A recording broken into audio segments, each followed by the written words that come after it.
Hi friend, আমি সন্ধ্যা বলছি আর কি। তোমাদেরই একজন ইউটিউবার নতুন হয়েছি আর কি। আমার অনেক কিছু প্রবলেম হচ্ছে। আমার 1000 সাবস্ক্রাইব হওয়া সত্ত্বেও আমার ওয়াচ টাইম হচ্ছে না।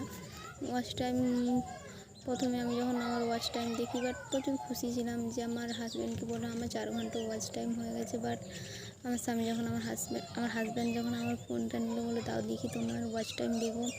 তারপরে স্টুডিওতে দেখেন আমার ওয়াচ টাইম হতে এখনও 2000 ঘন্টা বাকি আছে। প্রচুর মানে কী বলবো, এতটা এক্সাইটেড ছিলাম যে ইউটিউবের আমি প্রথম কোনো একটা নিজের ইনকাম করতে চেয়েছিলাম, যে আমার নিজের ইনকামে একটা কিছু করতে চেয়েছিলাম। বাট সেটা তো আমার হলো না। বাট আমার স্বামী যখন বললো না তোমার 3000 ওয়াচ টাইম বাকি আছে, অনেকটা মনটা ভেঙে গেছিলো যে আমি এত দূর এগিয়ে এসে ভাঙতে পারলাম না। তোমরা তো জানো একটা গ্রামের বউ হওয়া মানে কতটা ডিফিকাল্ট।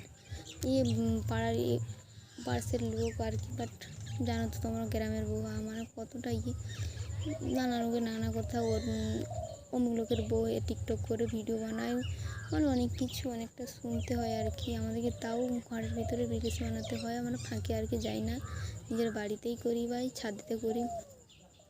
যখন মানে এতটা যে মনটা ভেঙে যাবে, মানে ইয়ারও হয়ে গেছে আমার, তাও 1000টা সাবস্ক্রাইব 4 ঘন্টা ওয়াচ টাইম করতাম। তোমরাই বলো কতটা মন ভেঙে যায় বলতে। একটা নিজের ইনকাম করতে চেয়েছিলাম, সেটাও পারলাম না করতে।